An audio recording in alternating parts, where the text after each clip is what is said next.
afternoon, everyone! Maraming salamat po sa pagpunta kahit maulan po. Kamusta po kayo? Wala tayong energy today! Kamusta kayo? Kamusta daw ang lahat? Yes, kasi maulan. Naka-bedroom feels pa lahat. I know. Sana po safe kayo nakapunta dito at uuwi mamaya. Pero maraming salamat po sa pagpunta dito sa Viva Cafe and Athens sa Preston. There you have it. Shannon, please step forward. You can leave your microphone on the table para naman we have your first photo op for our MediaCon today. Strike a pose in 3, 2, and 1. Please face center our official Viva camera. Yan sa ibabaw. Okay, 3, 2, and 1. A little to your right, please. 3, 2, 1. And lastly, to your left. Once again, Shannon season, everybody. Shannon, you may take your seat. And I think she is ready to answer all your questions.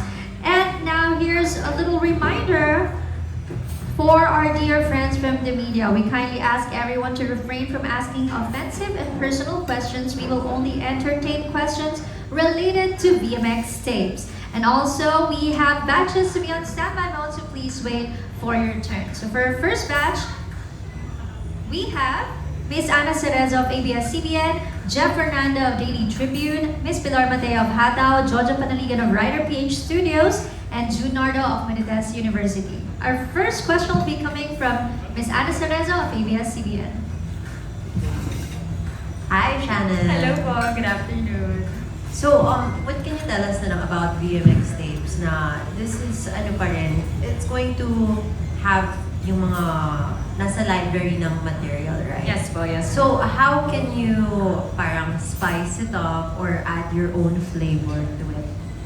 Actually, this segment po, it's consists of the different clips ng VMX for the scandal type, yung mga na-secretly film na mga videos inside the library namin. So, dito kasi makikita mo talaga yung mga different kinkiness ng mga tao when it comes to scandals and how they take videos, kung paano nila ina-angulo ito. So sabi ko nga doon, hindi nyo, pag nasa akin na ang video to, hindi ko maipapangakong hindi ka kalat yan. Pero of course, syempre, you say that as part of, syempre, at least. Ayan. But like, in reality, ano yung mga opinion mo sa mga, pag may mga kumakalat na scandal, may it be celebrity, or, you know, just in general? Well, for me talaga, as I've said before, when it comes to scandal, I really don't support it. And I condemn those people na nagkakalat ng mga intimate videos ng partner nila o ng ibang tao. I mean, for someone na ipagkakalat yung private video ng ibang tao, Right. I mean, parang kayo may problema sa life nyo. Pero sabi ko nga, dun sa mga nakaranas ng mga ganitong times, don't feel bad about yourself. It's not your fault. It's always the fault. At fault dito yung mga nagkalat. Kasi nga, they didn't respect your privacy. So yun yung parang naano ko kasi I've known a lot of people na may kumalat daw sila na pictures nga lang eh.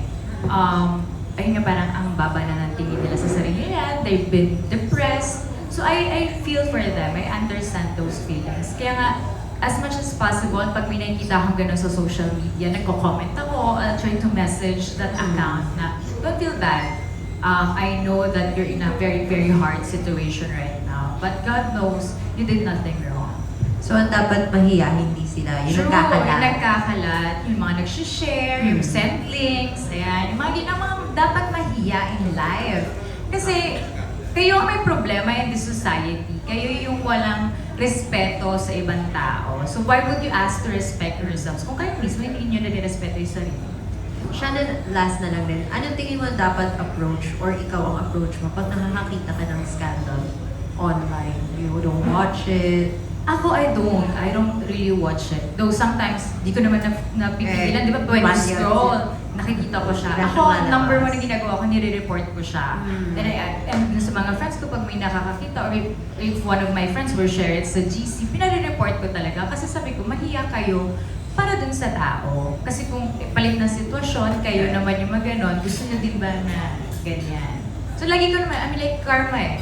lagi naman babalik eh. So if gonna share bad karma, babalik. Ikaw naman never kang naka-experience na ganyan. Never may nag-threaten sa'yo. Meron, tinago daw niya, sabi niya, meron daw siyang video.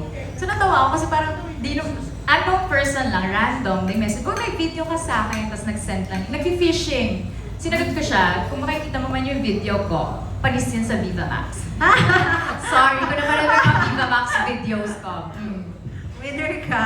Thank you. Thank you. That was Miss Ana Cereza of ABS-CBN. Up next, we have Jeff Fernando of Daily Tribune. Hello, Shannon. Hello po, good Hi. afternoon. Good afternoon. Sa mga past interviews mo, hindi mo naman tinatago idol mo si Rosana Roses. Opo, na- hindi talaga. Oo. If ever na, marami rin siyang pelikulang nagawa na tumatak. If ever na magre-remake ka ng mga nagawa niya before, can you give us top 3 na listahan mo? Actually, ang gusto ko talaga, gustong-gusto ko i-remake yung Patikim ng Pinya. Okay. Kasi ito talaga yung una kong napanood, tapos parang mga tries ko siyang pinanood. So, bet na bet ko talaga yan. Kahit nung tinanong ka ni Boss Vic, Mm-mm. yun talaga yung gusto ko. Tapos yung, I'm not sure kung tama ba, Kuracha. Yes. Yun, isa. Mga ganong films niya. So, Isa pa. wait, ano bang ang title nun? Celia, Hindi. Ligaya. Ligaya. Ligaya. Yung Ligaya yun. Though I think nagawa na yata ang Ligaya. I'm not sure. Hindi pa ba? Actually, ang Ligaya remake na rin ni Osa ngayon dahil si Jacqueline Jose. Oh, yun. Oo. Basta yung mga ganon. I mean, Okay. I grew up kasi na I really idolized Rosana. Na parang sabi nga nung bata ako, Gold Star yan, idol mo. Sabi ko, maganda. Sabi ko, I mean, like, I love people. I love women na very comfortable with themselves. Okay. Diba? Okay. Ang next question ko is, kanina pagpasok mo, nung pagtayo mo, face left, face right, hindi pa rin bumibito yung pagiging beauty queen. Di ba? Oo nga po, muscle Oo. memory. Yung pagtayo mo, gano'n na gano'n pa rin. Hindi mo ba nami-miss yun? Actually, medyo. Pag nanonood ako ng mga beauty pageants, parang iniisip ko na what if nag-join ako doon. Pero I'm really focused with my studies, with my business, and with VMX today. Okay, any chance ba na bumalik ka doon dahil maraming parang nare-revive yung nila yung desire nila sa mga beauty pageants? May ganun ka ba? Maybe, sa future. Like pero, si Sahara. si Sarah, I saw her nga. Siguro next year, some other time, not Some now. other time. Kasi hindi talaga siya ang focus ko. And I want kasi na if I'm gonna be into something, talagang nakafocus ako sa kanya 100%. Okay, maraming salamat. Thank you po. Thank you. Thank you. That was Jeff Fernando of Daily Tribune. For our next question, we have